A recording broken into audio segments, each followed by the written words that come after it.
Challenging Hebrew Israelites to prove their Israelite claims. Coming up.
What is going on, YouTube? It is your boy, Faithful to God, who's a little under the weather today.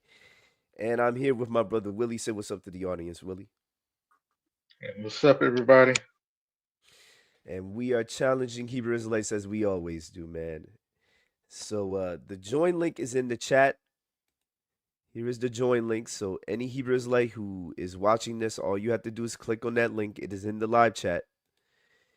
So while we wait for our Hebrew Israelite friends to come up in here, Willie, man, this is what we always do. Willie, man, a lot of people got it misconstrued. They think that we're doing this just because, we hate ourselves. We just can't believe that our people are Israelites and all this nonsense, man. It ain't that. We challenge this stuff because it's unbiblical and because it's lacking in support historically. There's just no evidence for this stuff, man. If there were evidence for this stuff, then we would defend it.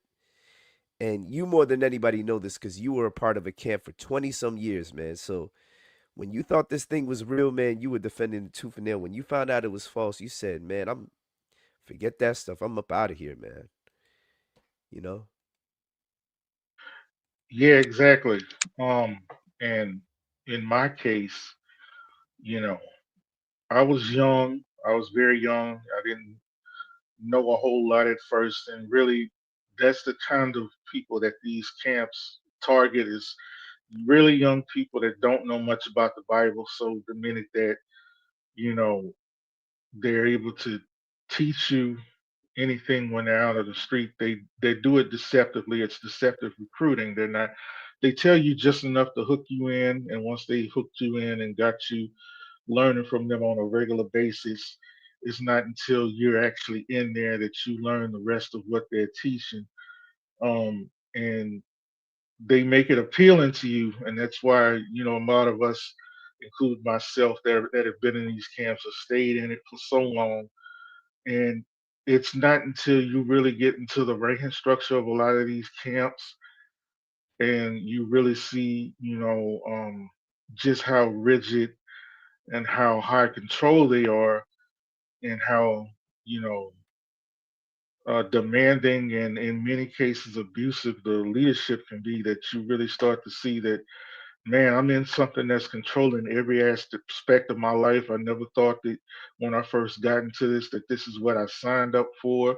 I know that they're all about wanting to teach this doctrine to others, but look at how much, they're taking up so much of my life and my time. And then on top of that, the way I'm being treated by these people that's over me, why should I continue following this stuff if I know that there's a lot of suspect stuff going on in the way I'm not being treated fairly by them? And plus, the financial demands and all of this other kind of stuff, and you're expected to show up and do everything that they expect you all on top of that, and where it takes on you eventually to the point where you get to the point where you just have to say enough is enough.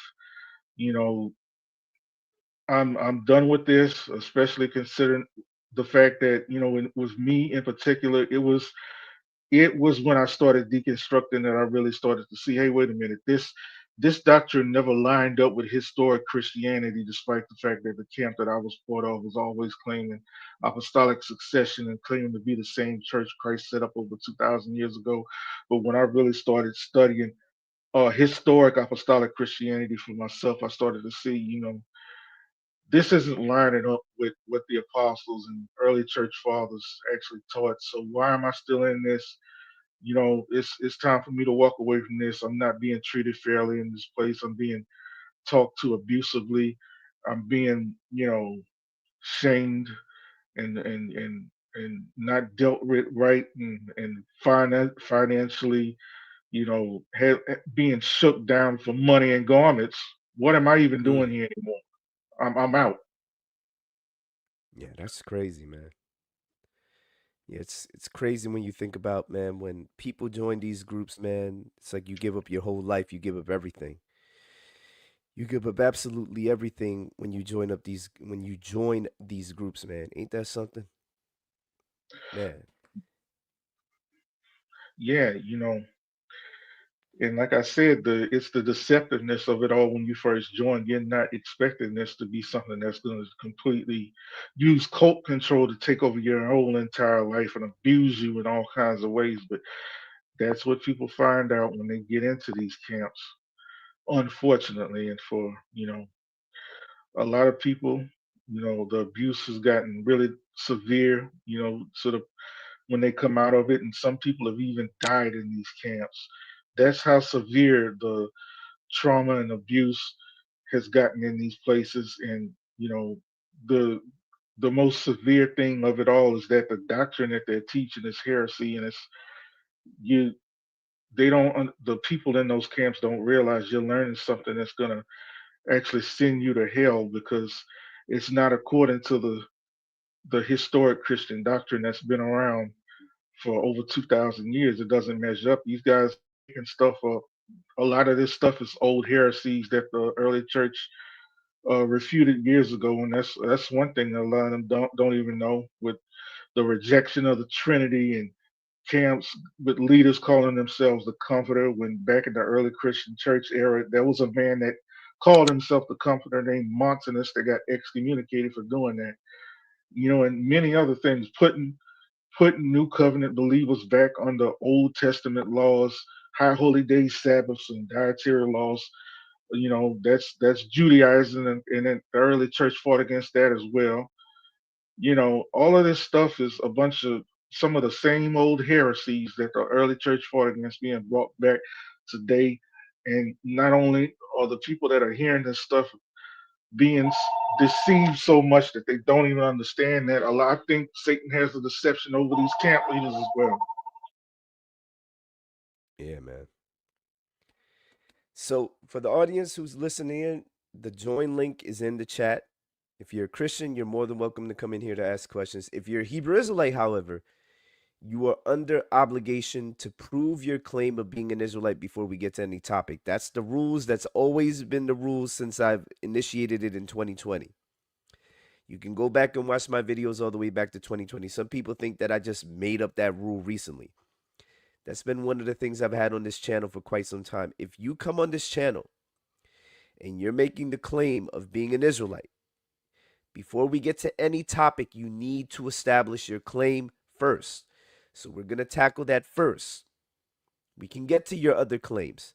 We can get to your objections, even against the Christian faith, but we're going to deal with your Israelite claim first. Because I sincerely believe it's the Hebrew Israelite claim that is causing a lot of you to reject Christian orthodoxy. That is causing a lot of you to have a unorthodox view of the Bible. So before we get to anything, we got to deal with your claim of being an Israelite. And the reason why is because I know if we get to the passages you like to go to, you're going to see very quickly they're not talking about what you guys are talking about. Those passages aren't identifying African Americans as Israelites, not even remotely close, not anywhere close to that. But if you disagree, come up in here. Let's put your claims to the test. All right. So I'm going to say this again. The join link is in the chat. For those who don't know, this is the join link right here. You can see it right there. It's in the live chat. Also, for those who are watching this, please reshare this so we can get the live viewers up.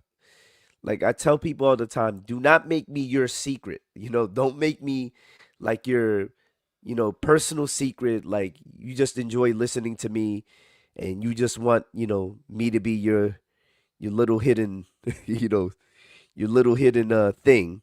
No, no. Share this video, share this live stream so we can get other people watching, especially those who are caught up in the Hebrew Israelite doctrine. It's important that people see this because we want to pull people out of this deception. And that's going to be really hard if we don't have a significant amount of people watching. So it's important that we get people watching this. All right. And for the Hebrew Israelites, please don't be afraid to come up in here.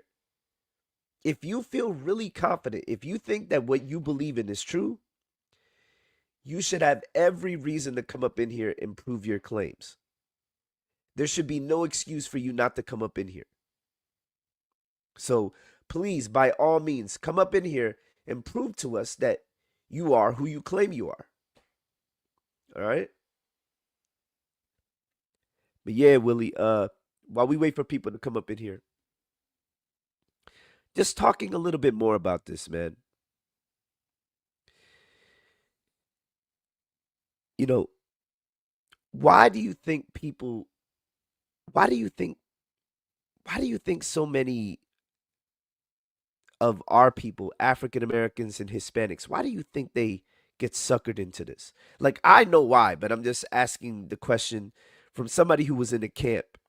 And then, just generally for those who may be curious, people who may ask themselves that question who were never in the doctrine, people outside of folks like us, what makes people join this doctrine? The the it's the appeal of what you see on that 12 tribe sign with uh, it listing who these camps think the 12 tribes of Israel are, and telling blacks and Hispanics and Native Americans that they're the Israelites, the people of God, you know, because if why would they not be attracted to it if you're telling them that they're God's chosen people written up, that's spoken of in the Bible? It's the appeal of the breakdown of the Jews being black and Christ being black. All of that is what attracts people, and this is what these guys make the center of their doctrine when they're going out and trying to teach people. It's not Jesus Christ himself. It's this false identity of being an Israelite that they use to hook people into uh, their organizations, and they make it really appealing to them because you're telling oppressed people that have been told ever since they've been here in this country that they're nothing. You're telling them that they're God's chosen people written of in the Bible. So it's the appeal of being taught that you're an Israelite as well as being told that Jesus Christ is black, which means that you're telling them that the Jesus Christ of the Bible looks like you. He doesn't look like the European image that you've had plastered all over your houses and your churches, that you've seen your entire life, and also telling them that they're the Jews. They're the chosen people of God, and the Jews are black. It's the appeal of all of these things. It's almost like giving people a false sense of security, right? Because what hooks people in is the idea that, oh, Jesus looks like you, or he doesn't look like that European image. Because let's be honest, that Jesus don't look like them Puerto Ricans and them other people that joined the camp either. You know what I'm saying? That Jesus, that Christ that they got in them camps, don't look like Kataza, right? That Jesus don't look like a lot of them Hispanics that they got in them camps, man. But it's the idea that he doesn't look like the so-called classic depictions of Jesus, right? And then once they Yeah, and then once they get you in that camp, what ends up happening? You find out all that nonsense that they got in there. All that nonsense that they got in there. By the way, I see we have our friends in the chat. The join link is right here. Pull up. Please do not hide out in the chat. I want you to come into the live stream. Any of you that try to hide out in the chat are going to get timed out and forced into the live stream. So the chat is not a safe space for you. I'm just letting you know that right now. If I see any Hebrew Israelites in the chat, you're not going to be able to stick it out in the chat. You're not going to get a chance to just ask questions from the chat. You want to be a part of this stream, you got to join the link. You got to jump in, click on that link, jump in here. You got to have a YouTube account. And once you're in here, we'll have the discussion. Any questions that you have, we'll deal with after you demonstrate your claim of being an Israelite. Now, Willie, how many of these guys you think are to come up in here and prove that they're Israelites, man? um, usually, we it's trying to get even. It's like finding a needle in a haystack. But you know, last week we did get a few of them on. I, this week I don't know. Hopefully so. But it's like the brother said. If you really believe that you're an Israelite, and if you really believe that what you believe in is the truth, why would you not want to defend it at all costs? That's my thing. Mm-hmm. Yeah. So, for the Hebrew Israelites that are watching this, if you come into this live stream, you are under obligation to demonstrate your claim of being an Israelite before we get to anything else. That means if you're going to say to me, well, I want to talk about the Trinity, I want to talk about the black Portuguese Jews, I want to talk about 70 AD, or I want to talk about Jews in West Africa. I want to talk about the law. All of that is going to be on the back seat until we demonstrate your claim of being an Israelite. If you claim to be an Israelite, you got to prove your claim. You bear the burden of proof. The moment you come in here, you are signing up for the burden of proof. A lot of y'all don't like to prove that claim. A lot of y'all think that people should just take it for granted that if you're saying you're an Israelite, they should just accept that and get to everything else. Nuh-uh. If you come in here, we want you to demonstrate your claim. The reason why is because I don't believe you can demonstrate your claim. You know? Oh, to what's the 70 AD first? Oh, so they'll say, oh, a million Jews fled into Africa in 70 AD. That's how West Africa got populated. Or they'll say that the way that West Africa got populated was that, the 70 AD, after the destruction of the temple, all them people fled into Africa, and then they made the people that made their way into West Africa were really the Israelites. That nonsense. I'm like, bro, these guys, man.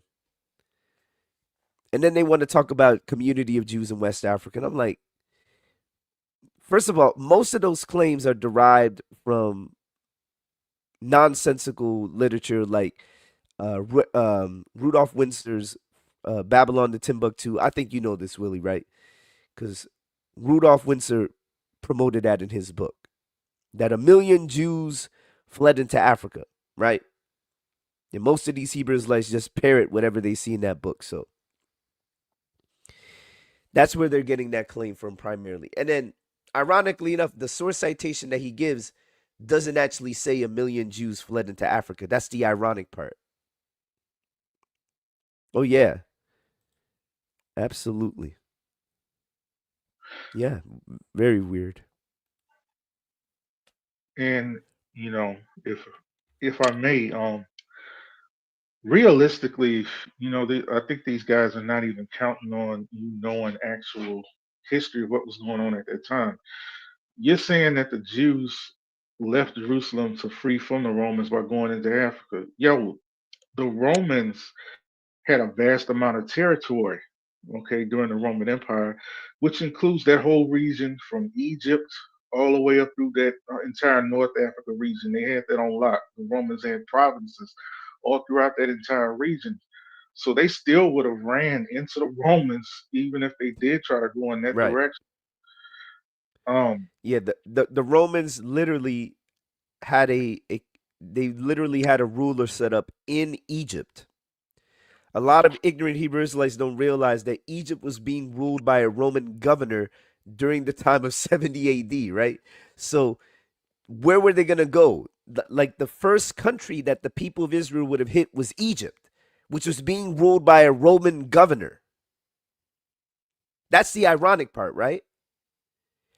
How would yeah, they be fleeing from the Romans going into a country that was ruled by the Romans? Like a lot of these guys are not that smart, bro. They're not thinking about this very critically. Oh, let's flee from the Romans, from Jerusalem, the Romans, and let's go down to the country that the Romans are also ruling. Ignorance, man. Ignorance at its finest. yeah, and then you also have to consider this also. Even if they were to go past all of that territory, the minute you start getting through the Sahara Desert, you are not gonna make it through. That's thousands of miles of hot desert. You're not gonna make it through that without dropping dead. Dying of thirst, dying of hunger, and then on top of that, the Sahara Desert has a lot of predators waiting for you, like some of the most dangerous snakes and scorpions in the world. Death stalker scorpions. There's a type of snake out there that's known for killing people out there in the Sahara Desert. I forget the name of it. Stuff like that is out there. And then what makes you think that even if they were to reach West Africa, let's just look at it that way. What makes you think that the African tribes over there wouldn't have eventually caught them and enslaved them or killed them, even if they had made it that far? Which isn't realistic because you had, like I said, Egypt was that whole region of Egypt in North Africa was being ruled by the Romans, and then you got to look at crossing the Sahara Desert. You're not making it to West Africa on foot trying to cross the Sahara Desert, all those miles and miles of hot desert. You're gonna drop dead. You're gonna die out there. So how was this even realistically possible? So the reality is that there were already Jews living in Egypt at the time, right? Like most ignorant Hebrew Israelites don't know this. Before there was, I mean, bro, before the time of the Roman conquest of Egypt, you already had Jews living in Egypt, right? And these Jews were not sub Saharan West African looking people either. Let's just get that out the way. You had Jews living in Egypt. Egypt was a multicultural metropolis before the advent of the Romans and, all that nonsense that these Afrocentric dudes like to promote. That, the whole idea of like a West African, Bantu African looking Egypt, Bantu African looking Israel, like all that nonsense.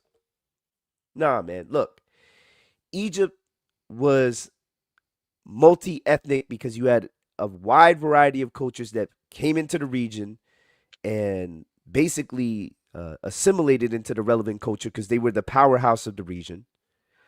The reality of the matter is that you already had a community of Jews that lived there. The Septuagint, for example, the Greek Septuagint was composed in Egypt, right? By the Yeah, and let- community of Jews in Egypt, you know? But the reality of the matter is that what we're arguing about is the idea that, oh, Jews finally made their way into the continent of Africa from the time of the Exodus, before that, because that was the last time they were there.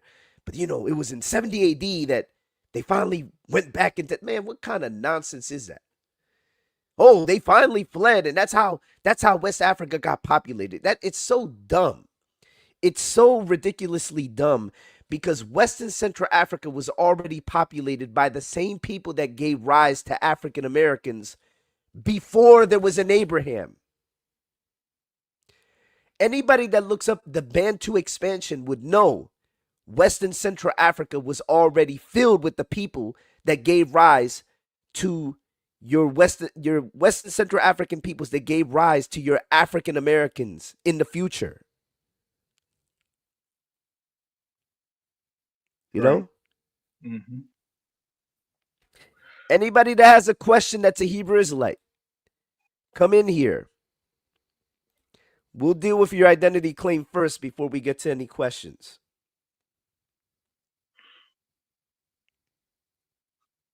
All Right. right? And these guys just ignore the fact that none of our ancestors in West Africa, there's actually zero proof of any of our ancestors that were in that part of Africa having any Hebrew customs before even being brought over here. There's no evidence of any of No, no, let me actually stop you there. No, now that's incorrect, Willie. it. Okay. Judaism had found its way into Western Central Africa, and there are records. We've done videos where we've covered the influence of Judaism in West Africa. So that part is not accurate. Jews did find their way into the continent, into, for example, first Morocco, first the northern half from the Iberian Peninsula into Morocco. They made their way into West Africa. They started small insular communities. They were able to convert uh, pocket groups of the population into Judaism, and we do have records of that. That we can account for. Like, there's a good book that I actually recommend, Willie. It's called Forgotten Diasporas. Here, I'll give you the exact name of the book. Yeah, like, we don't want to go that far, Willie. I know that it's easy to get caught up in dismissing the Hebrew Israelites because what they're saying is absolutely pseudo, like triple bugged out pseudo. But what we don't want to do is go into the opposite direction of dismissing reality that you know that you did have community of Jews in West Africa that did convert people out in West Africa. Yeah, so the name of the book is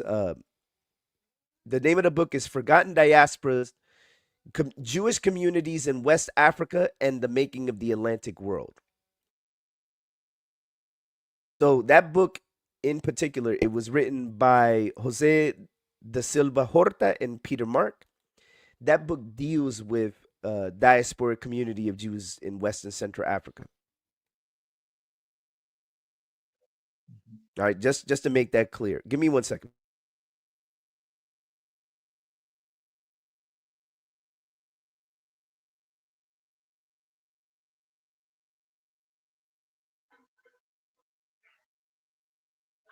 Yeah, my bad, Willie. So, yeah. By the way, to the person in the chat talking about Luango Jews, I actually have several videos covering that and debunking that claim made by Hebrew Israelites. But I don't want you to sit around in the chat here. Let me do the following. I don't want anybody in the chat just hiding out in the chat. I want you to come into this live stream.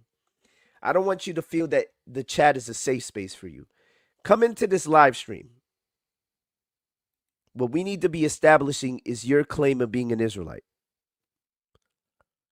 Anybody that is in the chat, I need you to come into this live stream. The chat is not a safe space for you. So the join link is at the top of the room. You will not hide out in the chat. You will not just sit there and think that you're going to ask questions from the chat. No, you're going to come into the live stream. That's why I'm doing this, because this is a challenge to Hebrew Israelites. Not for you to come in there and act like you're going to be in a safe space from the chat and ask questions. No, this is for you to come into the live stream and stand on your square and prove your claim of being an Israelite. And the first thing we're going to do is establish your personal identity claim, not the claim for the entire people group, but your claim first. Then we'll get to everything else. A lot of us are sick and tired of having to deal with y'all, and a lot of y'all don't ever want to actually prove any of your claims. You want to throw a million things out there, have people deal with that, and not actually establish your claim of being an Israelite. We want to get you out of the delusion first, and we have to start with your personal delusional claim. All right? So, Willie, man, yeah, so there were community of Jews, and by the way, those Jews that existed in Western Central Africa, Willie, those Jews are the very Jews that these people reject as Jews. You get what I'm saying? It's not like, oh, those were really the real true Jews and they were the black Jews and all that nonsense. Nah. The Jews that were out there were the same Jews that these people reject as Jews. You follow what I'm saying? Yeah, I got But that book details that existence. So the name of the book is Forgotten Diaspora: Jewish Communities in West Africa and the Making of the Atlantic World by Peter Mark and Jose da Silva Horta. Like, it's a legitimate scholarly book, man. But whenever Hebrew Israelites come with their nonsense, man, all they're showing you is that they don't know what they're talking about. That's why I want them to come in here, because eventually we'll get to stuff like Luango Jews, Lanzados, and that's when we'll really beat them up for those of us who have looked into this stuff. But we're going to get through all the other stuff first, and I want people to see how Hebrew Israelites misread old sources, how they don't know genetics, they don't know nothing about, and then on top of that, this is the crazy thing, right? It's not that Jews couldn't have found their way into the continent in 70 AD. That's not even the argument. The idea that Jews found their way into the continent, it's that they're ignorantly of the belief that all the Jews that were in Judea, just all the Jews just fled into Africa. But didn't the curse of Deuteronomy say they would go out 7 ways? Going out 7 ways, is you. that Yeah, it one did. single path or is that multiple paths? 7 ways is multiple paths. Multiple paths, right? Not just going Hmm. down linearly one path downward, right? Right. But your average Hebrew Israelite doesn't think, because Hebrew Israelism doesn't cater to thinking, it caters to emotionalism. That's the problem. Your average Hebrew Israelite is not critical in their thinking, they're emotional in their thinking.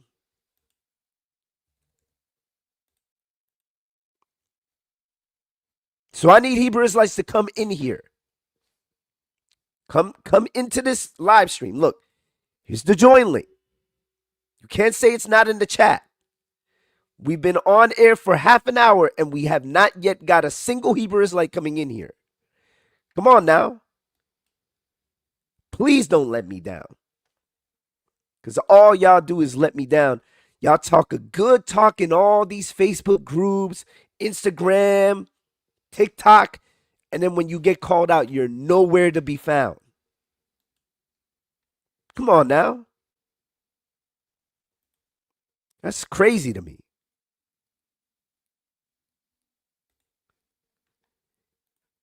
Yeah, one thing I'm not going to do is let any one of you Hebrew Israelites just waltz up into my live stream and park it out in the live chat and think you're going to ask questions from the live chat. Nah, this live stream is for y'all to come into the live stream.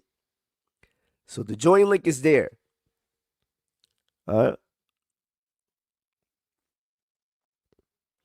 bro, let me. He says, bro, they're not coming up. You got to get them on Clubhouse. There's literally thousands. Bro, I literally was on Clubhouse for 5 years. Any of the brothers and sisters on there can tell you when I was on there, especially when I had like the top 3 popping Christian rooms on there, where if I would do a room, I would fill up the room. Bro, I could rarely get them into my rooms. If I got anybody in my rooms, it was the stragglers. I couldn't get any of the camp leaders in my rooms. I rarely I would get maybe a Tazaryak once in a light blue moon. Maybe. But never would I get any of the big name hitters into my rooms. Any brother and sister that was on Clubhouse from 2021 to 2025 can tell you I could never get these guys in my room. They might go into other people's rooms. My rooms, nah. They weren't coming into my rooms. In fact, they even have, I can show you rooms right now on Clubhouse recorded from like 2, 3 years ago where they're telling their members, stay out of Faithful to God's rooms. They literally put out orders. Some of these groups put out orders telling their members to stay out of my rooms. What does that tell you about me? That there is a general fear from those guys to deal with Christians that know their doctrines and can easily pick them apart. Shout out to the brother Alton Johnson, man. But yeah, man, I'm telling y'all, I'm highly disappointed in these guys because they talk a good talk, but whenever you call them out, they're nowhere to be found. Bro, I'm sick as a dog today. Y'all can hear it in my voice. I'm sick as a dog today. And I'm still here calling them out. So I'm not making any excuses. I'm here. I'm here for all the smoke. Where are they? Willie, how many? You've been in at least like 5 or 6 of these already. Willie, what was it? Last week, we were able to get a couple of them in here. Willie, let the audience know, for those who didn't watch last week's live stream, when we got them in here, what happened when they actually did come in? Well, one thing that was a constant among all of them was that they were trying to, you know, a lot of them were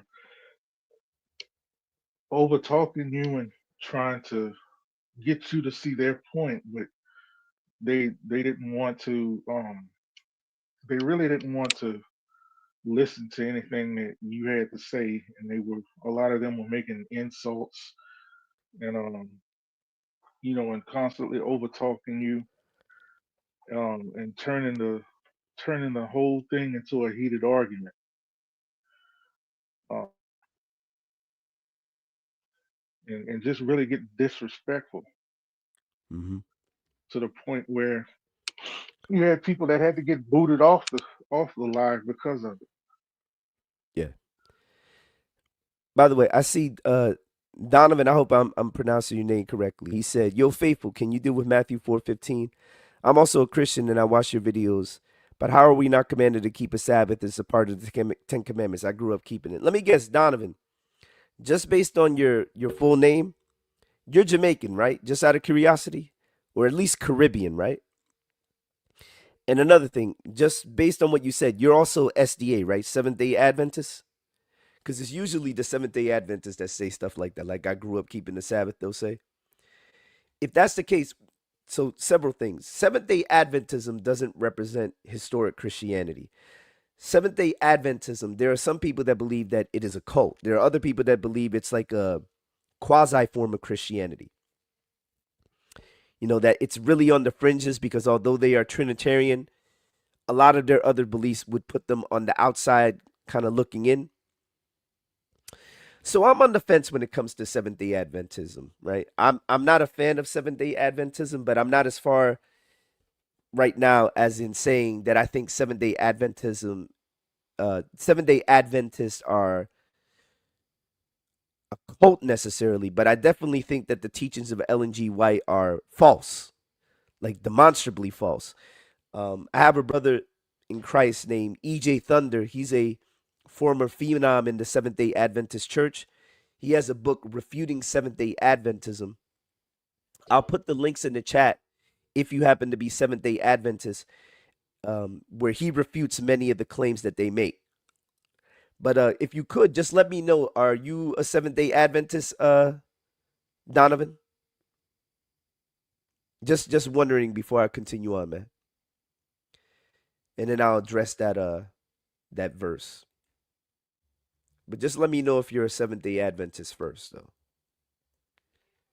Because when you say you grew up keeping the Sabbath, that sounds like something a Seventh Day Adventist would say.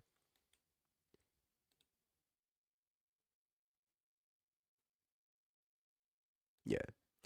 But as far as Matthew 4:15, when it talks about Galilee of the Gentiles, that's real easy to deal with. Galilee of the Gentiles, Donovan, was known as such because you had Gentiles that lived there.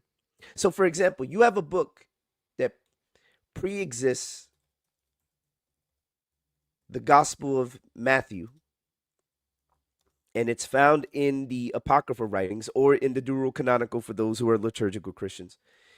And it's First Maccabees. So in First Maccabees chapter 5, you'll see that Galilee of the Gentiles is mentioned in conjunction with the people of the other nations that were in that same vicinity. So let me actually pull that up. And then I'll show you a scholarly article that talks about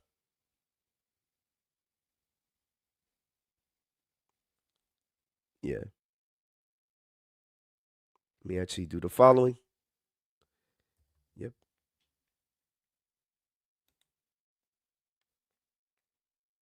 All right. Pull this up. And so this is First Maccabees chapter 5. And for Donovan, I want you to see this so you could see for yourself. Galilee of the Gentiles is named such because, excuse me, the Gentiles that lived in that region were obviously Gentiles. They were non Israelites. Your average Hebrew Israelite doesn't know this because they're ignorant. So I'm going to show you this real quick. Give me 1 second.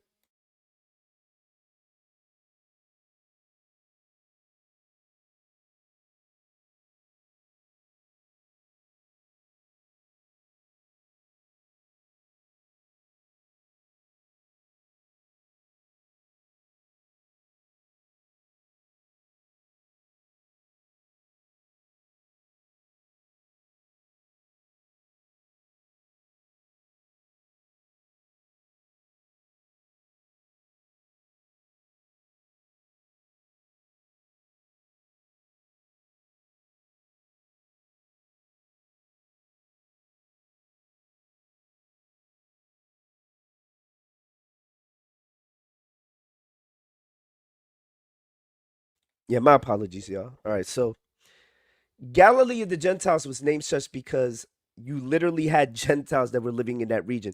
So this is First Maccabees chapter 5, and then this is verse 15. Now look what it says right here. Okay, can you guys see my screen? Willie, let me know if you can see my screen. Brother Willie, you can see my screen, right? Yeah, I can see it. Yeah, let me take this off the screen. Okay. Yeah. Now look what it says there in verse 15. We'll read a little bit earlier. It says, "And while these letters were yet reading, behold, there was another messenger. There came other messengers from Galilee with their clothes rent, who reported on this wise, and said, They of Ptolemais, that's the Ptolemies, and of Tyrus and Sidon, and all Galilees of the Gentiles are assembled together against us to consume us." So these are the Gentiles that were opposing the Maccabean alliance, right? The Maccabees were Levites who were fighting against the Gentiles that were in those regions. You know, if you go all the way back to the first chapter of First Maccabees, you'll know that it was started with Antiochus and his forces. Then obviously these other forces that joined together, so on and so forth. Long story short, Galilee of the Gentiles here is clearly indicative of non-Israelites, right? Now, I'm not using this because I think this is some inspired source. I'm using this because it's a historical cross reference, much in how Josephus uses as a historical cross reference. And the reason why is because it shows us how Galilee of the Gentiles is used. Your average ignorant Hebrew Israelite sees Galilee of the Gentiles and they think, oh, the people of Israel are being called Gentiles, when Galilee of the Gentiles had Gentiles in them. That's why it's called Galilee of the Gentiles. Here, let me show y'all so you can see there's that, and I'll get you another source. So this is Galilee of the Gentiles. Let me actually pull this up.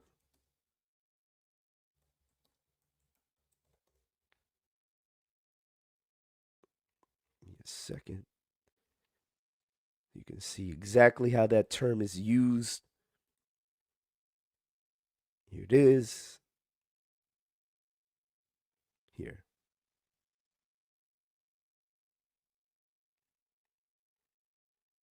I'm usually surprised when people don't go out of their way to like look at Bible dictionaries or anything like that. There's a bunch of resources that are going to tell you how Galilee of the Gentiles is used to indicate the mixed population of peoples that lived in that region. So just an example, like this is the topical encyclopedia. It's old encyclopedia, but even this old encyclopedia is going to show you this. I'll show other resources as well to show that this is in, several resources.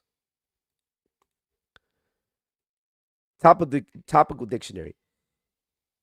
Galilee of the Gentiles is a term found in the Bible that refers to a region in ancient Israel notable for its diverse population. Do you hear what it said? Diverse population, meaning more than just Israelites living there, right? The phrase Galilee of the Gentiles appears in the prophecy of Isaiah and is later referenced in the Gospel of Matthew. Isaiah 9:1 states, "Nevertheless, there will be no more gloom for those in distress." Ooh, hold on. Stupid things just can, hold on. My bad. My bad. The phrase Galilee of the Gentiles appears in prophecy of Isaiah and is later referenced in the Gospel of Matthew. Isaiah 9:1 states, "Nevertheless, there will be no more gloom for those in distress. In the past, he humbled the land of Zebulun and the land of Naphtali, but in the future, he will honor Galilee of the Gentiles by the way of the sea beyond the Jordan." This prophecy is fulfilled in Matthew 4:15 through 16, which quotes Isaiah, "Land of Zebulun, land of Naphtali, the way of the sea along the Jordan, Galilee of the Gentiles, the people living in darkness have seen a great light. On those living in the land of the shadow of death, a light has dawned." Galilee was a region in the northern part of ancient Israel, bordered by Phoenicia and west and to the west, and to Syria to the north. And it was a part of the tribal allotments of Zebulun and Naphtali. Over time, due to various conquests and migrations, Galilee became a melting pot of Jewish and Gentile populations. The Assyrian conquest in the 8th century BC led to the settlement of many non Israelite peoples in the area, contributing to its mixed demographic. Do we need to get any more clear than that? Now, Brother Willie, that's pretty straightforward, is it not? Yeah, it is. It's as straightforward as you can get. Now, how many ignorant people do you think, especially those who think the Israelites are onto something, have never bothered to look at a resource that tells them what that's actually in reference to? I would venture to say that most of them would never even look at anything like that. Yeah. Significance in the ministry of Jesus. Galilee of the Gentiles holds a particular significance in the New Testament as the primary setting for much of Jesus' ministry. Jesus grew up in Nazareth, a town in Galilee, and performed many of his miracles and teachings in this region. The diverse population of Galilee provided a unique backdrop for Jesus' message of salvation, which was intended for both Jews and Gentiles. The presence of Gentiles in Galilee underscores the inclusive nature of the gospel, as Jesus' ministry reached beyond the traditional boundaries of Jewish society. Theological implications. The mention of Galilee of the Gentiles in biblical prophecy and its fulfillment in the life of Jesus highlights the theme of the light overcoming darkness. Isaiah's prophecy speaks of a great light dawning in the land of darkness, symbolizing the coming of the Messiah who would bring hope and salvation to all people. This theme is echoed in the New Testament, where Jesus is described as the light of the world, bringing spiritual illumination to both Jews and Gentiles. Galilee of the Gentiles serves as a powerful symbol of God's redemptive plan for humanity. It represents the breaking down of ethnic and cultural barriers through the message of Christ, emphasizing the universal scope of the gospel. The region's historical and prophetic significance underscores the fulfillment of God's promises and the inclusive nature of his kingdom. All of that goes contrary to the Hebrew Israelite doctrine, by the way. So that's that. That's simple. So I see that Donovan responded. He says, "I wouldn't consider myself SDA anymore, but I still just keep the Sabbath. But I seen Sam Shamoon's vid on it, so it has me questioning it now. Sam's video is filled with facts. I may not agree with his personality or his delivery, but when Sam presents um, a video, he's usually factual."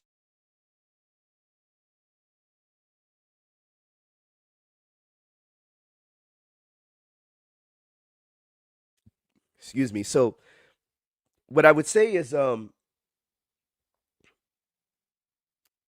yeah. So what I would say is, But Galilee of the Gentiles was called such because it was a mixed population of people in that region. But um, but if you're watching Sam's video and you're questioning it, you're on the right track, Donovan, because the reality of the matter is the early Christians, and when I mean early Christians, I'm talking about the New Testament community, they weren't promoting the belief of Gentile Christians keeping the Sabbath, like in accordance with the law of Moses. They weren't doing that. That's not biblical. That's not anywhere in the text. Anybody that understands how the new covenant works would know that's not at all what the apostles were teaching their disciples. That's precisely why you have Paul teaching the Gentiles that if righteousness comes by the law, then Christ died in vain in Galatians 2:21. The disciples of the apostles who were Gentiles, they weren't being obligated to observe the law according to Moses. They were taught to observe the law according to Christ under the new covenant, which does not stipulate and mandate that Gentiles have to live as Jews in order to be right with God. Anybody that's teaching you that, oh, in order for you to be right with God, you have to keep the Sabbath in accordance with the law of Moses, that's a person you shouldn't be listening to. That's a person that doesn't understand the difference between the covenants, how the Bible works, how chronology works. They don't understand how grace in the new covenant works. That's a person who's ignorant of scripture and ignorant of Christian history, period. But if Sam's video has you questioning it, you're on the right track. You should be questioning that. All right? But if you want a straightforward answer on why that's the case, real simple. Jeremiah 31 through 32, when God makes his promise to the people of Israel under the old covenant, after they broken the old covenant, he says, behold, the days are coming, declares the Lord, when I will make a new covenant with the house of Israel and the house of Judah, not according to the covenant that I made with their fathers when I took them by the hand out of the land of Egypt, the covenant that they broke, though I was a husband unto them. The new covenant is going to be different than the old. That's already clearly stated in that prophecy. We see how that's executed in the New Testament precisely when Jesus establishes the new covenant with his death, burial, and resurrection. The new covenant is ushered in with the resurrection. Jesus' blood seals the covenant. When that occurs, the believer that enters in is not under obligation to the previous covenant. They're under obligation to the new covenant. The new covenant doesn't stipulate that you observe the seventh day Sabbath in accordance with Moses. There's no obligation saying now that you're in Christ, oh, you also need to observe the seventh day Sabbath according to the old covenant. You need to keep the Day of Atonement and the other feast days. Because if that's the case, then the author of Hebrews is contradicting himself when he says, for the priesthood being changed, there is made a necessity a change in the law as well in Hebrews 7 chapter, the 7th chapter, the 12th verse. For the priesthood being changed, there is made a necessity a change in the law as well. How would that make any sense if the law is supposed to be uniformly the same, but then somehow the priesthood was changed, when the priesthood was the medium through whom the people received the law to begin with? Not to mention Moses was the brother of the progenitor of the priesthood, Aaron, right? Moses is a Levite. His brother Aaron was a Levite. The law ran through the tribe of Levi initially. So in order for it to be the case that the if the old covenant and the new covenant were linear and absolutely the same in every way, then the priesthood would still be running through the tribe of Levi, would it not?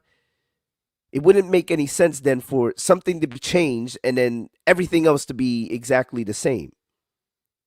No, there's a difference between the covenants. There's a difference in the administration of the law. The mediator is a different mediator. That's Christ. So it would also make sense that if the mediator is a different mediator, the priesthood is running through a different person from a different tribe, not the tribe of Levi, but the tribe of Judah, of whom Moses said nothing concerning priests, then it would also make sense that something like the day of rest is not going to be the same from the old to the new covenant. And the reason we know that is because the Gentiles aren't being compelled to come together on the day that the Jews come together on to worship. The believers came together on the first day of the week because that's the day that Christ rose. Christ rose on the first day of the week. That's in every one of the gospels. All four gospels bear witness to him rising on the first day of the week. If Christ rose on the first day of the week, and that's when we have newness of life, it makes sense why Christians would want to come together on the day that Christ rose to commemorate the ushering in of the new covenant. Your average ignoramus Hebrew Israelite doesn't know that because they have a terrible concept of covenant. They think the old and the new covenant are identical with the exception of the animal sacrifice. That's the only thing they think is done away with until they realize the priesthood was also changed. So, yeah, Donovan, you're doing the right thing by questioning that bugged out misunderstanding. You know, yeah, Willie, you got to turn off the camera, bro. Yeah, you got to turn your camera off, brother. My bad. I'm trying to bring Willie back in, but he got his camera on. You got to turn your camera off, brother.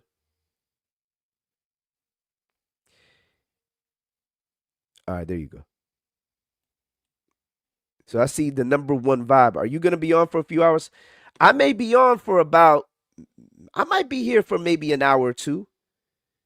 I'm not making any special exceptions for anybody though. So if you're here now, jump in now. The link is in the chat, man. So jump in now. Okay, well, man, I mean, we can't make special exceptions for you, bro. You're not a special snowflake. So if we stop streaming, you're gonna have to wait until the next time we do one of these, man. I'm not gonna sit here, especially being that I'm sick. I'm not just gonna sit here waiting for you to jump in 2 hours from now. So if I'm still streaming 2 hours from now, you may get lucky and catch me. But if not, you gotta wait like everybody else, man. You're not that special that I'm just gonna be waiting for you. So it is what it is. We'll see. If we're still live in 2 hours, you're lucky. If not, you might have to wait until next Tuesday or this coming Tuesday. Anyways, Willie, man, um, did you want to add on to that topic about the whole idea of Sabbath keeping, 7 day Sabbath keeping? Yeah, I mean, uh, Paul made it clear in Colossians chapter 2, verses 16 and 17 that nobody is to judge you um, in regards to food or drink, meaning dietary laws, or in respect of a feast days, meaning high holy days in the Old Testament, or new moons or Sabbaths. Nobody can judge you over whether or not you observe those days or not under the new covenant. Because as he said, those things are shadows of what was to come, meaning Christ. Those things in the law, they all pointed towards Christ. But once Christ has come, he's the body, you know, he's the reality, the substance. Once Christ has come, you don't go back to the shadows that pointed to him. Romans 10 and 4 tells us that for Christ is the end of the law for righteousness to everyone that believeth. Christ's death on the cross, he fulfilled all of the things that Israel was under the old covenant, not just animal sacrifice, but all of the ordinances, the ceremonial ordinances, the dietary restrictions, all of that was fulfilled in Christ. And his death on the cross put an end to the law being what righteousness is. Now it's about coming to Christ and believing on him, through faith in his finished work on the cross. Not about um not about the keeping of Old Testament high holy days, Sabbaths, and dietary laws anymore, because those things, along with the old covenant, was fulfilled with Christ, with his sacrifice, his death on the cross. That's right. By the way, I hope that answered your question, Donovan, man. We just surface scratched that one, man. But I hope that didn't answer your question. And anybody that's telling you that in order for you to be right with Christ, you have to keep the seventh day Sabbath, that's a bug out. Because you should ask yourself the question, why weren't the apostles teaching their disciples that? Why is Paul actively saying the opposite of that in his epistles? And he was the apostle to the Gentiles, meaning the one primarily in charge with dealing with the Gentiles from among the apostles. Why is Paul saying the complete opposite of what these bugged out quasi Judaizers like your SDAs and others are saying? Think about that. Paul's saying the opposite of what they're saying.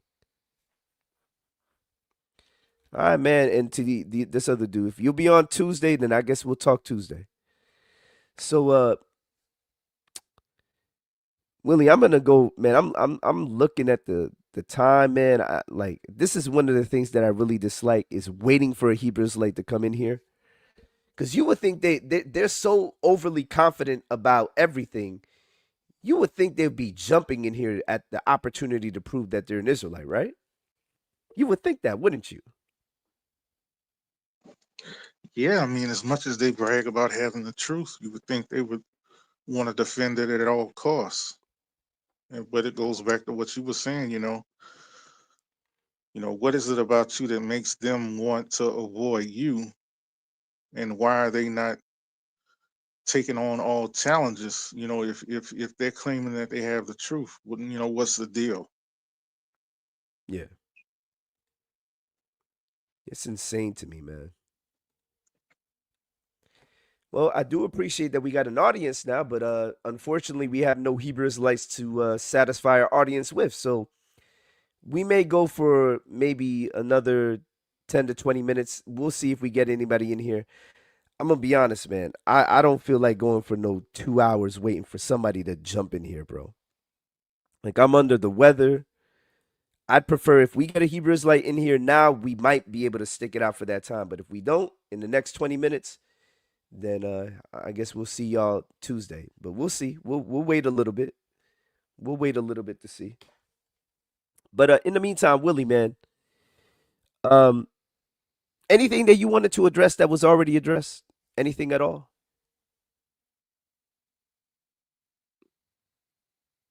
Anything in particular you'd like to address? Mm, Nothing really that I can think of offhand right now. I will say this, right? Well, if you you said now this dude came back and said, "I'll see if I can get on or I can get in." I mean, man, if you're gonna get in, man, you better get in now, cause like I'm gonna be shutting this down in the next 20 minutes if you don't jump in, man.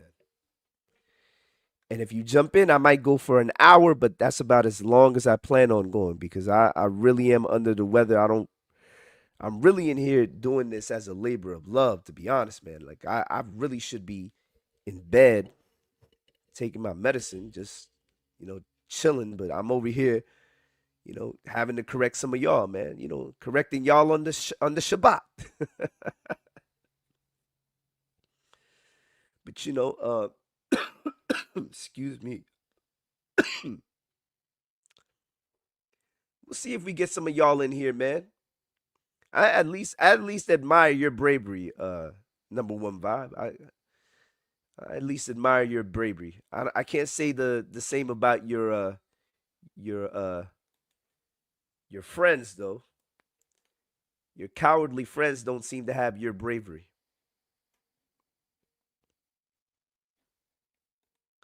But just saying that I respect your bravery doesn't mean that I think that you're right. I think you're 100% wrong in your conclusions, though. Anyways, uh, Brother Willie, I wanted to ask you a question about, maybe a camp related question. For those of us who were never in a camp, members of a camp. Willie, when you are in the camp mindset and the camp tells you you have to believe something, right?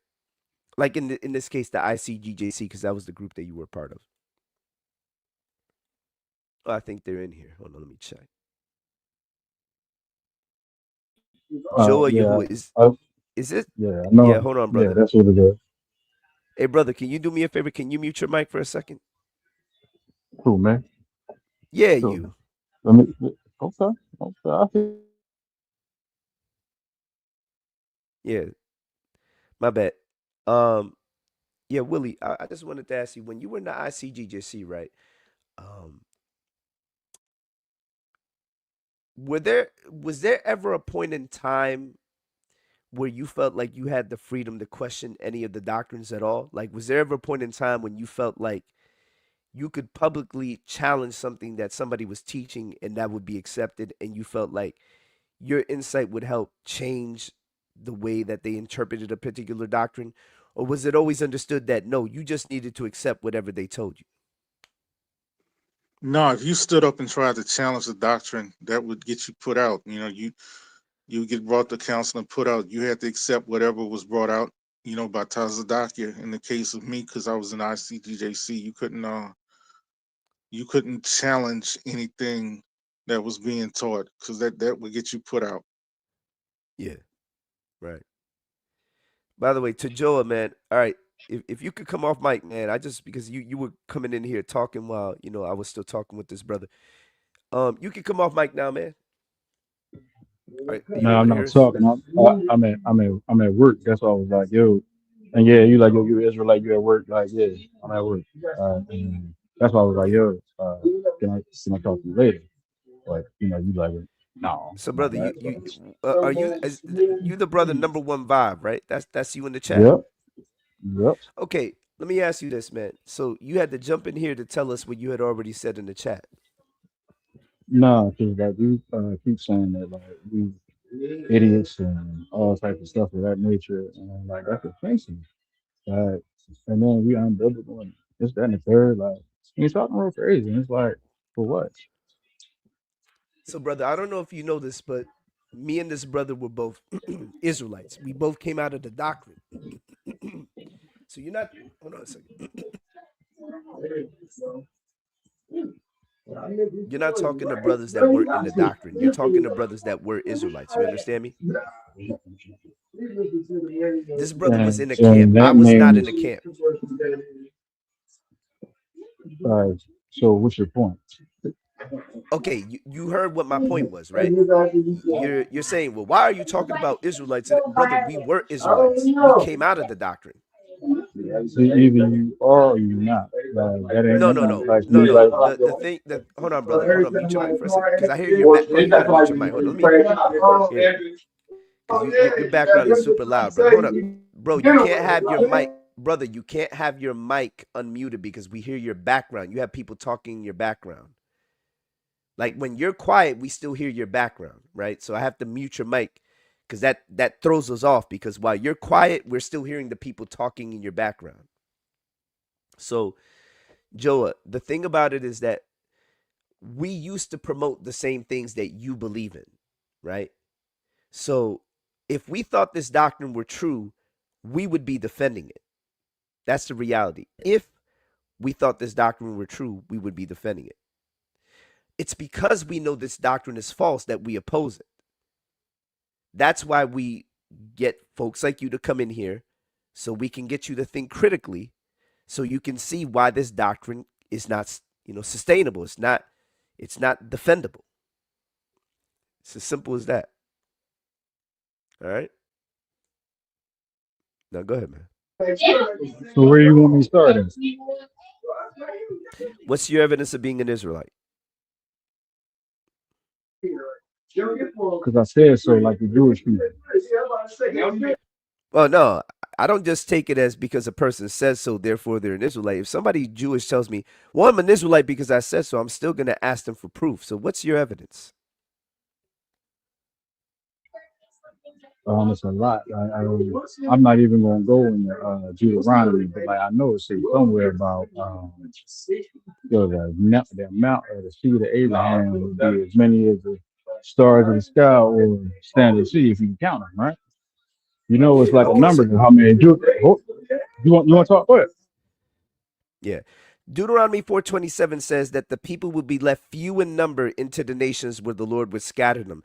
West and Central African descendants of slavery are not few in number into the nations where they went to as slaves. So, for example, or their descendants today are not few in number in the nations where their ancestors were taken to. So, for example, the descendants of slavery are the majority of the people in Trinidad and Tobago, the Bahamas. They're the majority of the people of Barbados. They're the majority of the people in Guyana, Suriname. I mean, we could go down the list. Pretty much the majority of the people in the Caribbean, and they're the majority of the people in West and Central Africa. Now, you said like the stars of the sky and the sand of the sea. Fam, do you know that in the book of, I believe it's First Kings, here, let me pull it up. When it says that Judah and Israel were like the stars of the sky and the sand of the sea in a landmass the size of Rhode Island. You know that little strip of land over there? Now we know historically that wouldn't have meant billions and billions of people, I don't believe that that happened over there, but you can continue. but that's what the Bible says. The Bible says that Judah and Israel were like the stars of the sky and the sand of the sea in that little landmass over there. That's in the Bible. Would you like me to show you But the I don't, Bible verse but that I says don't, that? I don't believe that happened over there. That's what I'm trying to tell you. Like I'm one of them No, but people what that you say is crazy because I think like that all of that happened over here. But you, like, so they've been on being angry that you probably wouldn't listen to the facts. No, no, but I'm But you can pointing go out ahead. that the biblical text says those words though. If you don't want to believe the biblical text, that's on you. I mean, that really is on you. That's not on me. There's a difference between the nation and the state of Israel, right? But you can continue. I'm not talking about the state of Israel. Yeah, that's not what I'm referring to. So is that so? So what land you talking about? This is the state of Rhode Island. Okay, when I say the size of Rhode Island, I'm talking about the landmass. Even if you wanted to extend the borders to make it wider to fit the borders that would have been No, during where are the you talking time about? of, Where are you talking about? bro, I'm gonna need you to mute your mic while I'm talking. You notice I'm still talking? I'm talking about even if you wanted to extend the borders to encompass the boundaries that would have existed when David would have conquered the regions, the surrounding regions to expand the kingdom of Israel. Even there, you're not going to get a landmass any larger than what Rhode Island is. You understand that, right? I concur wholeheartedly. That's why I believe that that happened over here. All of that stuff happened over here. Yeah, but it didn't happen over here. That's the problem. Do you believe that, or can you factually state that? I can factually state that. For example, 70 AD. Do you think 70 AD happened over here?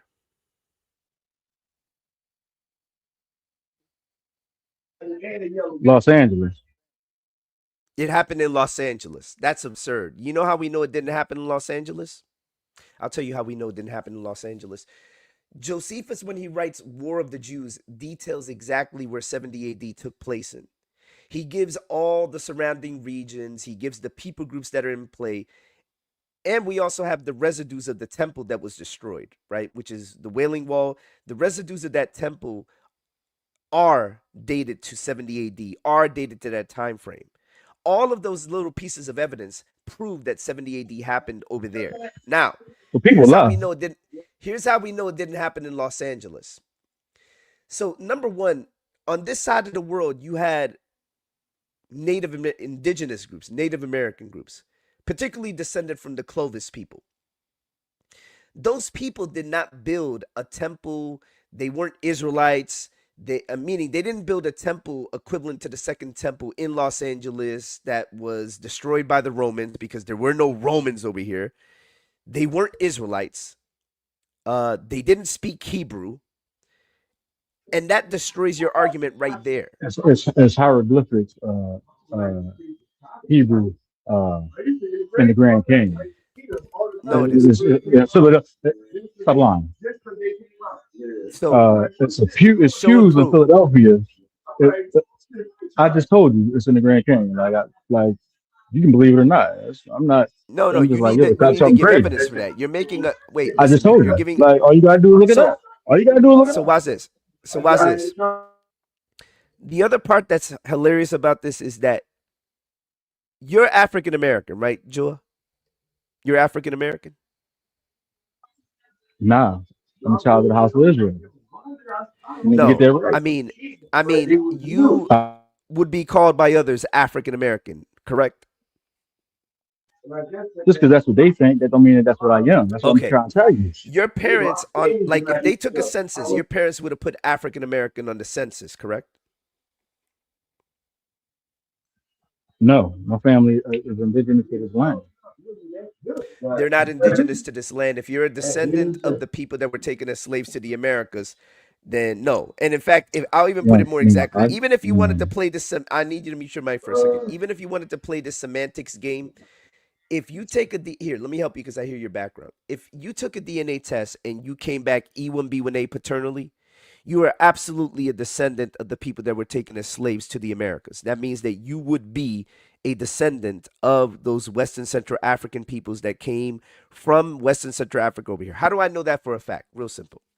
In Western Central Africa, the genetics of the people over there, the males, because we're talking about the Y chromosome, is E1B1A. 60% of African American men are E1B1A. Native Americans are not E1B1A on their father's side. They are dominantly haplogroup QM3 paternally by majority. That's most Native Americans.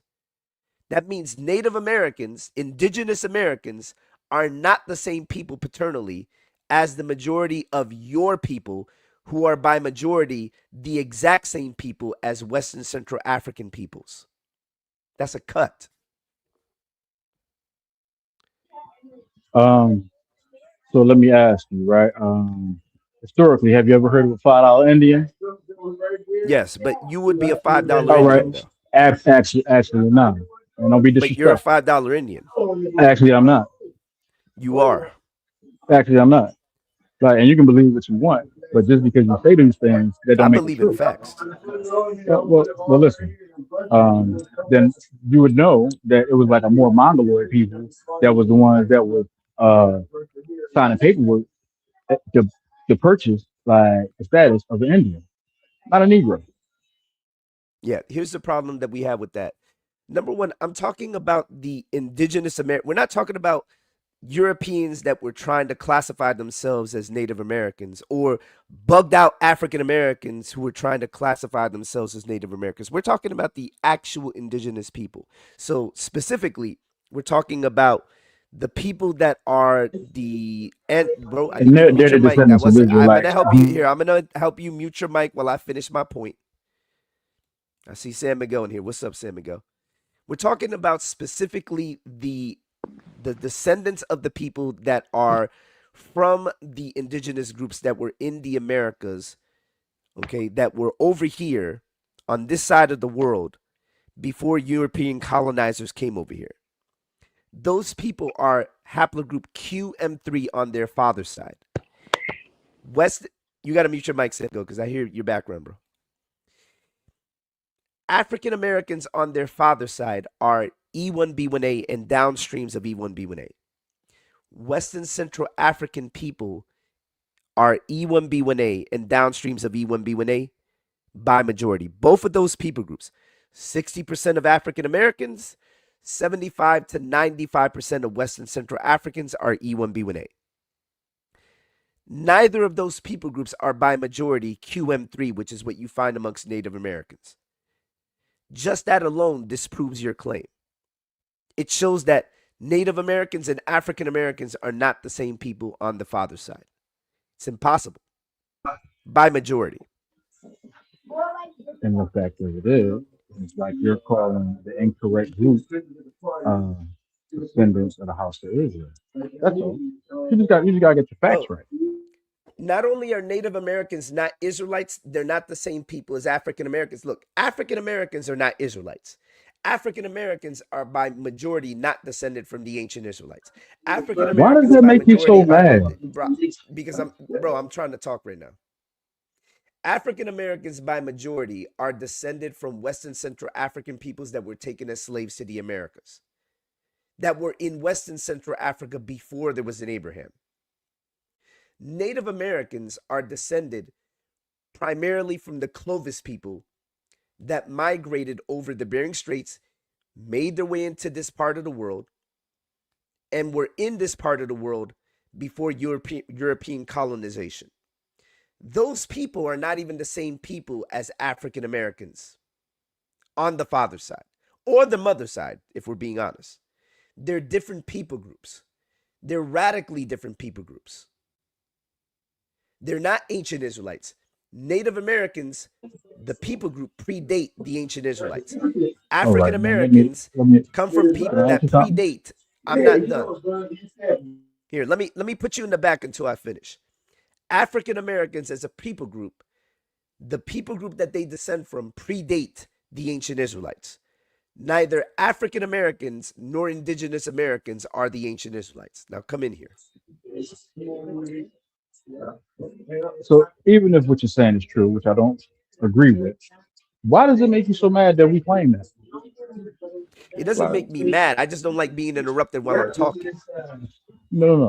because like what you've been doing is calling us idiots, and the word you Well, I haven't use is called you an bugged idiot out. one. I haven't called you an idiot No, one time. the word that you use is bugged out. You've been saying a lot of condescending things about people that believe that they which you call an African American and they children of the house of Israel. I'm like, why they make you mad? Right? Why you got a channel dedicated to proving them wrong? For what? So, brother, I don't know if you heard me earlier, but I told you I was an Israelite. This guy Sam Miguel was an Israelite. Willie was an Israelite. We were in the doctrine. These two, hold on, brother. You got a lot of background because that's throwing me off. I don't. It's just I don't like that. Kind of shows me a level of disrespect. You're talking to guys that were in the doctrine.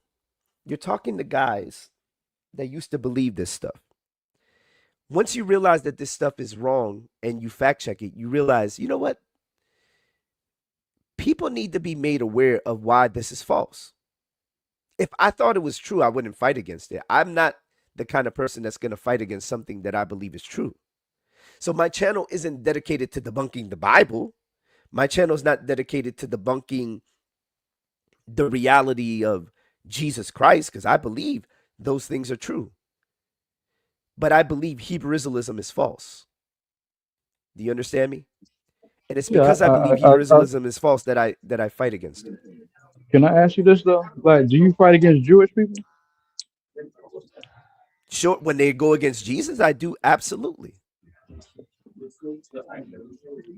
So do you think they're the descendants of Israel? Do you think they're the descendants? Do you think that being I from asked you a Israel question. mean I know I you asked asked me you a a question, question. but I don't agree with the premise behind your question. That's why I'm asking a clarifying question. Do you think that being from Israel means you have to physically descend from Jacob? Am I understanding you correctly? I never said that. I'm just asking you a simple I know, but question. that's why I'm asking you a clarifying question.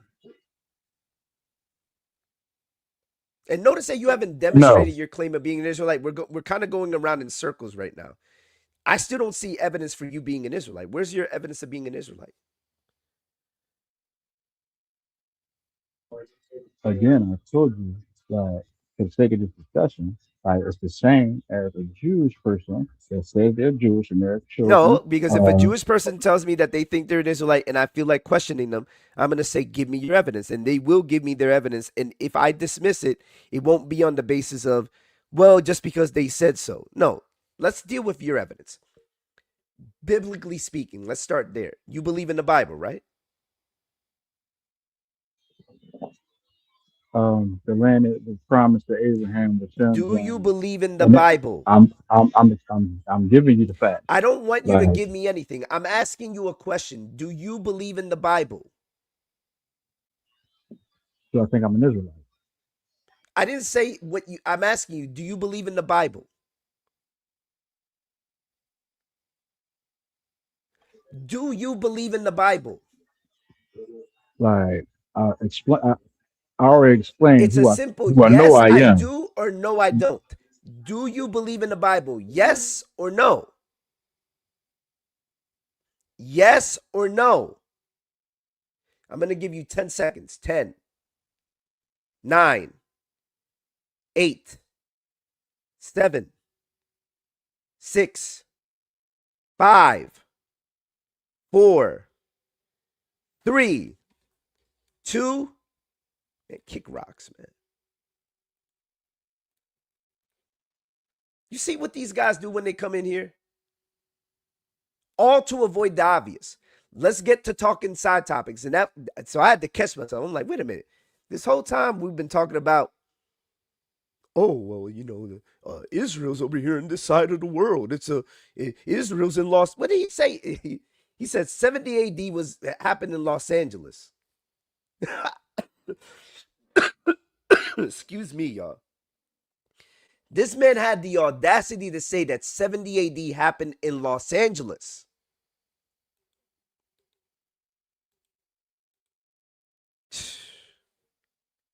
Y'all should have known something was wrong as soon as he said that dumb stuff, man. Hebrew Israelites, here's your chance. Jump up in here.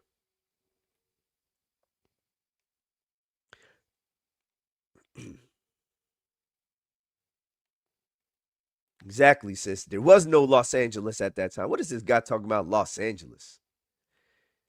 Weirdo. That's right. That's right, Brother Jim. Miguel, did you hear that nonsense? This man said that 70 AD happened in Los Angeles, bro. Yeah, I had to jump on because I was just hearing a bunch of new things that, like, I don't know where he got this from. This is not even God, one West. I don't know what kind of Hebrewism this is right now. It's kind of just spiraling out of control. You don't even hear the original claims anymore of yeah. 700 BC was when supposedly the 10 tribes came to the Americas. So how could, I guess 70 AD, but come on, it's clearly speaking about the Bible. But Yeah. he's not even going into the actual arguments in Second Ezra chapter 13. They never want to prove their claims. They always want to kind of side swipe, and now they reverse the burden of proof on you. Uh, and yeah, just because, let's say, the Jews, these people in Israel, are not the real Israelites, that doesn't automatically make you the real Israelites. You still have to prove that claim. The two different claims. And this is why it's so difficult to get these guys focused on one thing. They always scatter around, like they have scatterbrain syndrome or something, and they can't focus Mm-hmm. on one thing at a time, so we can actually get to a discussion on a topic. If it's just, yeah, I've had the same issues with these fake Hebrew Israelites for a long time. It's insane, man. These guys, like, this guy was sitting here trying to tell me he's indigenous American. I'm like, bro, if like he doesn't think he's probably Uh, one of those Dane Calloway types that he thinks that the transatlantic slave trade didn't happen, uh, that African Americans are indigenous to this country. Like, get out of here, bro. Like, these guys are. That's why I brought up the genetic argument. I said those people that you're trying to connect yourself to, the Native Americans, because he thinks I'm talking about $5 Indians. I'm like, no, bro. I'm not talking about Europeans that were trying to pass. You've heard the argument for the $5 Indians, right, San Miguel? I know you did. Even when you were in the ICGJC, you heard that argument, right? right, That I've there heard were, that. Yeah, it's not. but That's a whole nother topic, because you have the indigenous people. Even in the Amazon, you have people that are still going in there right now, and the people that you see coming out of the Amazon that are making first contact. Lex Friedman just did a show with somebody that was out there in the Amazon, and you see videos of these people. They don't look like sub-Saharan Africans.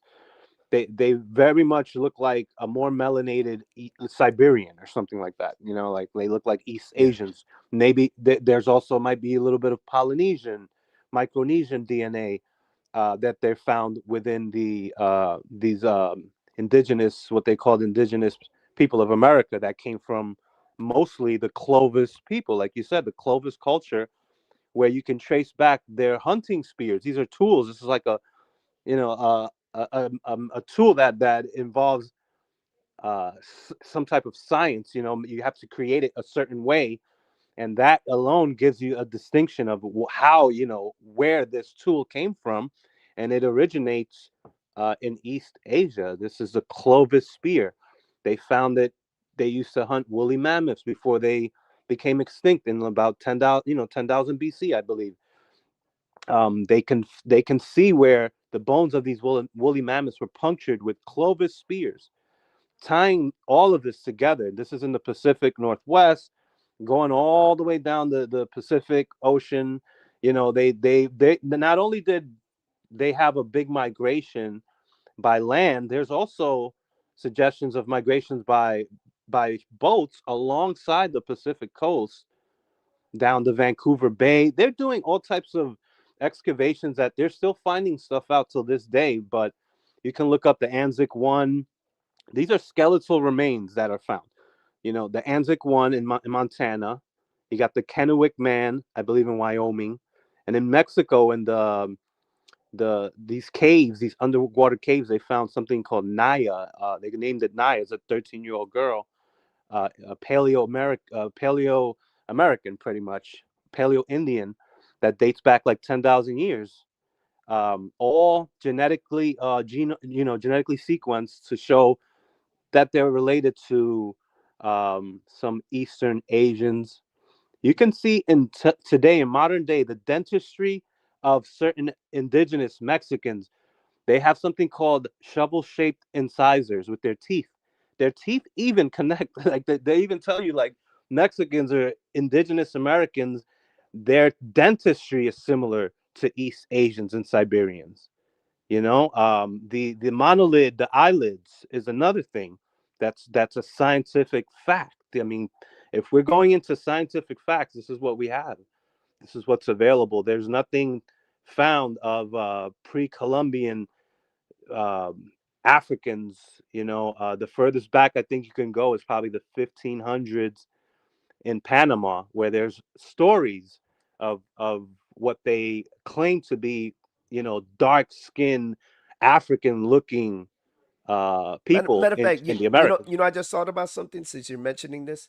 Hmm. The lady of Ambato, Juanita, right? The frozen indigenous girl. I think she was Incan, right? I think Hmm. they found her in like 95, like a perfectly preserved Incan girl, right? Wow. Yeah. Like you know what I'm referring to, right? Like Right. in Peru, right, where they found this. So it was in a Incan site where they did like their child sacrifice or whatever the case is. Mm-hmm. And so this girl, where they would do their sacrifices, they found like I think they found the cadaver of like a young boy. There was her, and I forget, there was like another child, but Mm-hmm. hers was especially telling because she was like perfectly preserved, Mm. hair, everything, right, because of the Right. ice. Right. Right. Yeah. It was a And her time when genetics, like they say the ice age. It was coming out of the ice age. A yeah, lot of the land was becoming more exposed now, and they were able to travel to the Americas across the Bering land bridge, what they call it. It's just more land. It's not like people think of like an yeah. actual bridge that you cross that's so convenient. It's just more land. There's land underwater, and as ice starts to melt away, some of that land becomes covered, whereas one time it was more exposed. But as you have the ice melting away, more land appears in one area, and other areas more water appears. So it's kind of like But in the her case though, migration was a little complex, but it's but there. Miguel, It's in still her something. case, that girl, she was sacrificed around the 1400s, right? Was it Like in the is that 1400s. the Sunrise Child? And that was in Alaska, though. The Sunrise Child. It sounds No, no, similar no, to no, no, this. no. We're talking about Peru, Miguel. Miguel, this Okay. is Peru. So in the 1400s, she was sacrificed during an Incan ritual. So what's Mm-hmm. interesting is her genetics. So her, obviously she's a girl, so she doesn't have a Y chromosome. Her mitochondrial DNA is the same mitochondrial DNA that you find amongst the various women of Peru that have indigenous descent. So like women and men, inherit a mitochondrial, not a Y, a X chromosome, maternally, mother, mother to child. Right. That Incan girl has the same Y chromosome as a significant part of the Peruvian population, which makes sense. You know the history of Peru, right? Right. And and it lines up with a lot of the kind of still existing indigenous communities that still are in the relevant region that still have their reservations, Right. which tells you that there's overlap between that girl from the 1400s and the population that's there now. Mm-hmm. But you leave it up to these bugged out Hebrew Israelites that try to make it seem like, especially these Dane Calloway types, because you got like this new breed of Hebrew Israelite that kind of sort of agree with Dane Calloway, but then agree with like the Hebrew Israelites, and they kind of amalgamate both perspectives. Fam, Western Central African peoples aren't. I'm saying this because obviously you know this, Miguel, but I'm saying this to the audience. It's like me thinking out loud. Western Central African descended people are not the indigenous people of the Americas. They're just not. They just aren't. And neither they nor Western Central African peoples are the ancient Israelites. They just aren't. They're not, you know? Right. I remember they would. I remember when I first heard of a book called Black Indians. They showed that to me when like I was first coming into the ICDJC in 2005, and I found it. I found it on a website, and it clearly tells you that there were runaway slaves that were coming to Florida, and they were mixing with the Native Americans to create this kind of like a new ethnicity, if you will, of black, you know, African. It was like it's Afro-Indigenous is what they would call them. They adopted the culture of the indigenous people, but they were African Americans that fled their slave masters that were on the run. They would come to Florida, and it clearly tells you there. But if you just look at the cover, you would think, oh, they were black Indians. Like these are the indigenous people. So I was constantly like having to research on my own, because a lot of times if you're just told something and just given a surface level understanding of things, it's always like it was always deceptive. It's like, wait, they're making it seem as if there were some black Indians, like they were here already before slavery. And when you look into the actual stories, it's no, this is all happening after they already were brought here. There's no pre-Columbian evidence of any sub-Saharan Africans being in the Americas at all. You have anecdotal stories that get turned and flipped. Ivan Van Sertima's book always gets used. That's like one. That's like their. If you want to talk about the Hebrew Israelite starter pack with Babylon to Timbuktu, there's a Yeah. Dane Calloway starter pack, and that's it's Ivan Van Sertima. There's a few other stories that you hear, and it's like they describe people that were black. Like sometimes these are Native Americans that will ritualistically paint themselves like with black paint.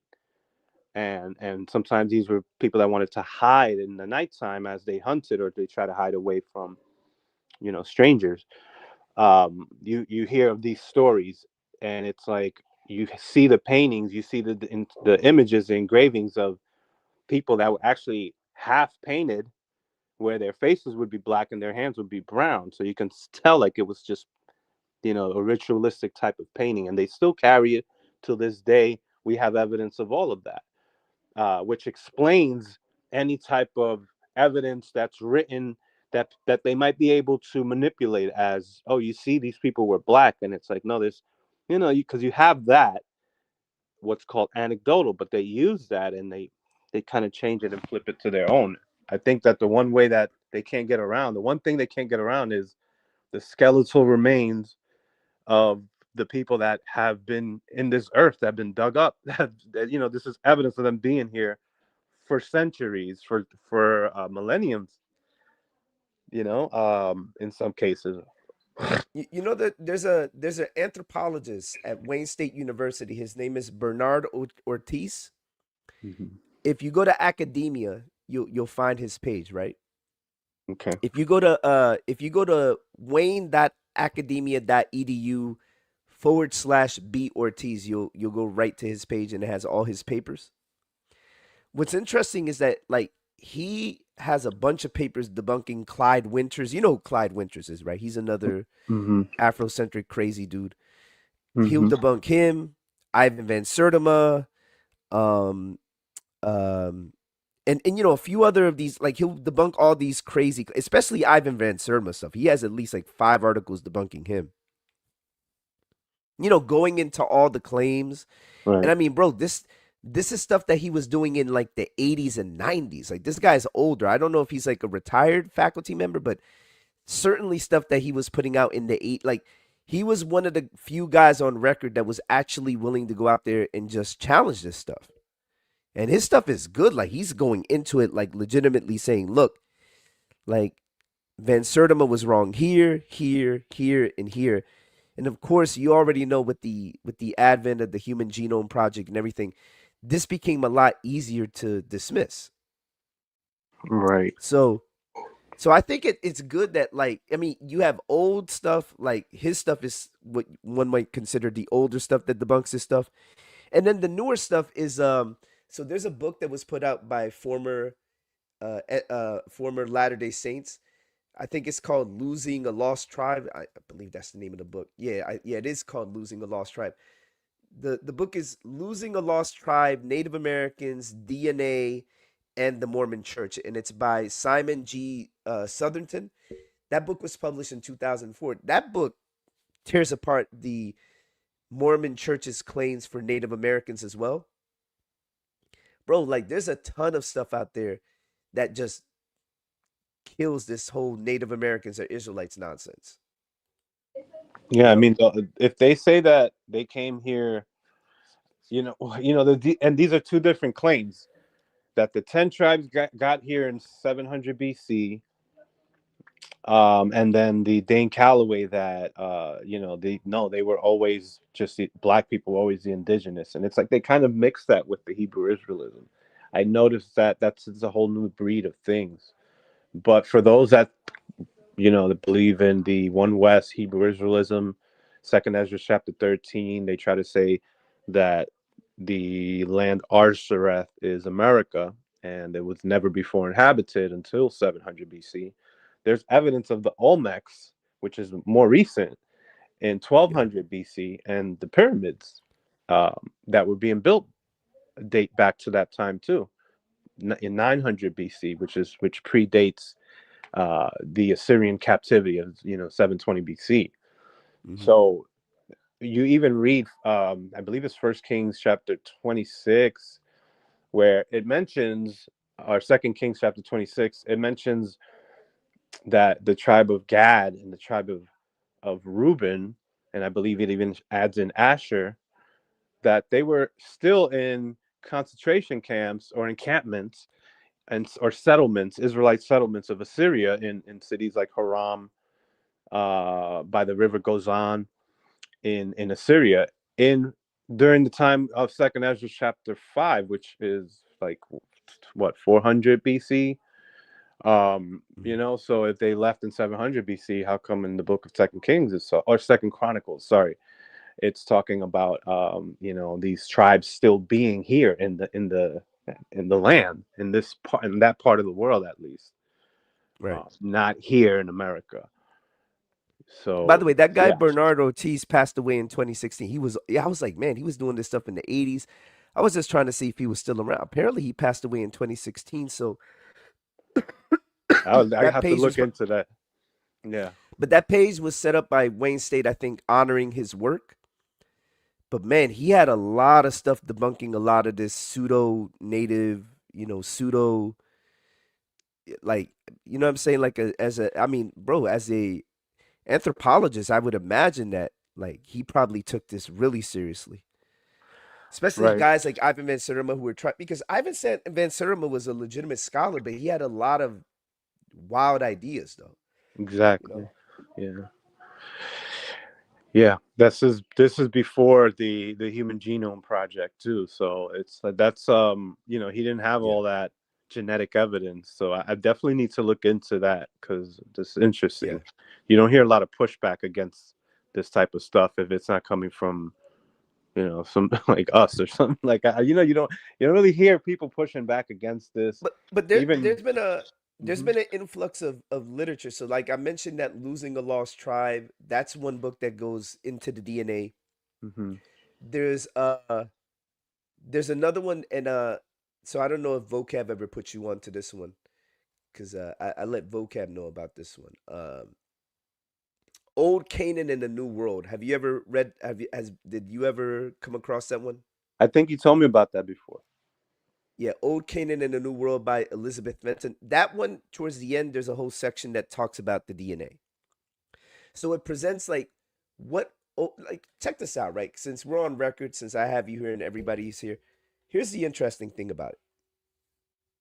So regarding Native American genetics and everything like that, and or just the claims in general about Native Americans. So do you remember like one day on the phone we were talking, and I think we were talking about like what Spaniards thought about, what did they think about indigenous people, right? So while you had some Spaniards that thought Native Americans could be the lost tribes, you also had a group of Spaniards, and we're saying like in the learned class at the time. Now, this is pre DNA people. This is before the advent of DNA. We're talking people in the medieval period, right? Some Spaniards speculated on the identification of this group that they discovered in the Americas, right? After Columbus's voyage. So you had people that believed that Native Americans could be one of the lost tribes because that was just the way that these people thought, right? They just assumed if we found a brand new group of people, they have to be somebody. They have to be somebody that we can biblically like tie together in like our biblical worldview. Since like, at the time, most of the world was, especially in Spanish reigning countries, were Catholic. They had to tie them in somehow with some biblical group. So then they would just assume, oh, it must be one of the lost tribes of Israel, right?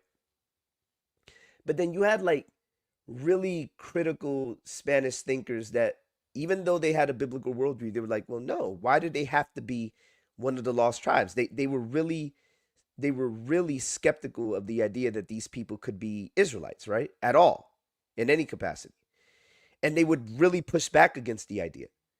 But when you're talking to your average Hebrew Israelite, they're not going to go and read those guys. They're only going to read the guys that they think affirm their confirmation bias.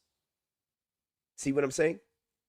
Yeah, yeah, definitely. That's it makes sense within their worldview, I guess. So it's like a knee jerk reaction. It's like it's like they don't even think about it. It's oh, this could be like Columbus. He left with a Hebrew interpreter. He didn't know he was going to be in this. He didn't know about the Americas. It tells you he was trying to go to. He was following the routes of Marco Polo, pretty much, and they were looking for the spices in India and in Cathay and Cipango.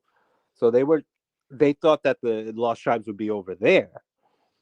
So there's no real evidence. It's just a lot of this is just what people believe. You have William Penn, the founder of Pennsylvania, of Philadelphia. He believed that the Native Americans were Israelites too, but he didn't believe that black people were Israelites. He also didn't. He also believed that the Jewish people around the world and all throughout Europe and Spain, he believed that they were Israelites too. He just believed that this was a lost tribe. So it's a little bit different. They like to use these Europeans, these colonizers, and journeymen and people that came on voyages that just came to these conclusions here. They had whatever, for whatever reason, this is their worldview, they came to the conclusion these are lost tribes. They didn't It's not like they didn't believe that the Jews all around the world were Israelites too, or were not Israelites because these people are Israelites. They believe they were Israelites too, in addition to we finding lost tribes. So you see how they use these ancient scripts or ancient stories, and they leave out other things in order to try to find some common narrative there with people like William Penn. You And know, the other thing that I've never been able to understand from guys that are adjacent to the Hebrew Israelite worldview don't trust the white man unless you have to use the white man's literature, right? You ever notice that? The Yeah, white man is not exactly. to be trusted unless we need confirmation bias. That's the takeaway that I get from every one of these guys.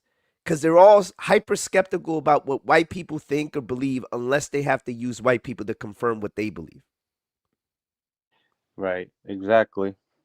And that's what they'll do. That's what they have to do. Um, even if they, um, like with the DNA, they can dismiss it or they can accept it depending on, if it confirms their bias or not. Yeah.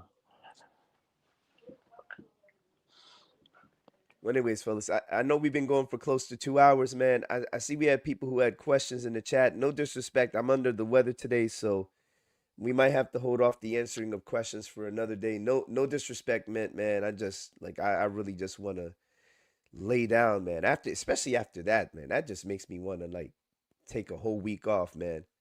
But anyways, y'all, with that being said, nah, Miguel, stick around, Willie, stick around just for a little bit, cause anyways. So with that being said, y'all, I'm gonna shut it down here. I appreciate you guys for coming through and showing love. And we'll do this again. God bless you all. Hope this has edified someone out there. And until next time, take care. Y'all take it easy.